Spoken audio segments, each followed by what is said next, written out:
Hai murid-murid, dah bersedia untuk mulakan kelas kita hari ini? Mata pelajaran kita hari ini adalah reka bentuk dan teknologi bagi tahun 4. Cikgu harap murid-murid dah bersedia ya. Jom kita start. Baiklah murid-murid, hari ini kita akan masuk unit yang kedua iaitu pengenalan kepada reka bentuk. Murid-murid boleh rujuk muka surat 14. Seterusnya, murid-murid boleh buka halaman 16. Okey, cikgu nak tanya, apa itu reka bentuk? Okey, cikgu terangkan ya. Reka bentuk bermaksud corak atau bentuk sesuatu produk yang direka. Dekat pasaran sekarang ni, kat kedai, terdapat pelbagai reka bentuk produk yang dibuat untuk memenuhi citarasa pengguna. Siapa pengguna tu? Kita semualah pengguna. Murid-murid tahu tak, dekat pasaran sekarang ni terdapat pelbagai reka bentuk produk. Antaranya adalah reka bentuk pakaian. Ada pakaian untuk wanita, pakaian untuk lelaki. Seterusnya reka bentuk gelas.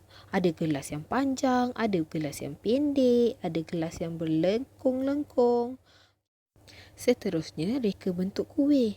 Di Malaysia ni terdapat pelbagai kaum. Jadi reka bentuk kuih pun ada pelbagai. Contoh yang dalam muka surat 16 ni, ada contoh kuih tradisional kaum Cina, iaitu kuih bulan. Yang seterusnya dekat sebelah tu, kuih tradisional kaum India. Dan yang atas tu, kuih tradisional kaum Melayu. Jadi reka bentuknya juga berbeza-beza mengikut citarasa pengguna.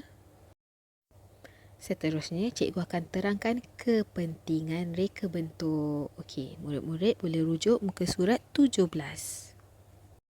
Murid-murid tahu tak, setiap reka bentuk yang dibuat ni mempunyai kepentingannya yang tersendiri.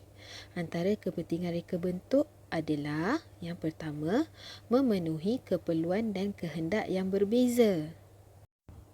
Oleh kerana para pengguna ni mempunyai citarasa yang berbeza-beza, jadi produk yang direka adalah memenuhi keperluan setiap citarasa pengguna tersebut.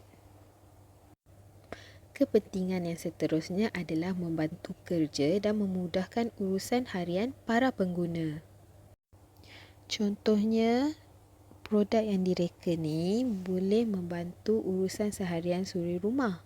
Mereka tidak perlu lagi memasak air di atas dapur gas. Sebaliknya, boleh menggunakan cerek elektrik dan memudahkan urusan harian mereka. Kepentingan yang seterusnya adalah menjimatkan masa para pengguna.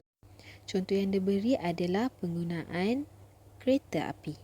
Jika dulu kita terpaksa mengambil masa yang agak lama untuk sampai ke sesuatu destinasi, tapi sekarang dengan adanya reka bentuk yang baharu dan memenuhi citarasa pengguna zaman sekarang, kita hanya perlu menunggu lebih kurang 1 minit sahaja untuk sampai ke sesuatu destinasi dan menjimatkan masa kita.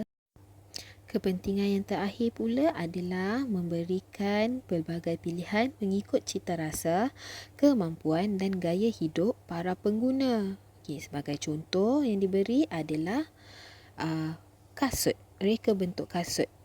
Kat situ ada reka bentuk untuk golongan wanita berkerjaya, golongan kanak-kanak, golongan pengguna yang suka bersukan dan juga golongan pengguna yang suka berfashion.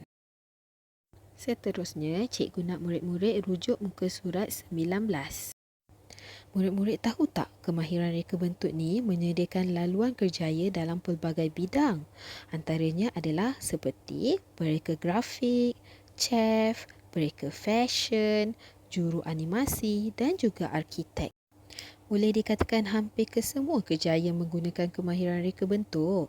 Jadi, murid-murid perlulah menguasai kemahiran reka bentuk untuk digunakan pada masa hadapan.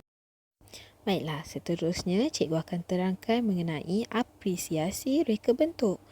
Murid-murid tahu tak apa tu apresiasi reka bentuk? Apresiasi reka bentuk merupakan penghargaan terhadap reka bentuk yang telah dihasilkan. Kita sebagai pengguna perlu menghargai setiap reka bentuk produk yang ada di sekeliling kita. Contoh apresiasi reka bentuk di halaman 20 ini adalah reka bentuk botol air. Oleh kerana terdapat pengguna yang mempunyai cita rasa yang berbeza-beza, jadi sekarang ni dekat pasaran, murid-murid boleh lihat terdapat pelbagai reka bentuk botol air yang memenuhi cita rasa pengguna tersebut. Ada botol air yang berstraw, ada botol air yang kecil, ada botol air yang besar. Semua tu memenuhi kehendak pengguna.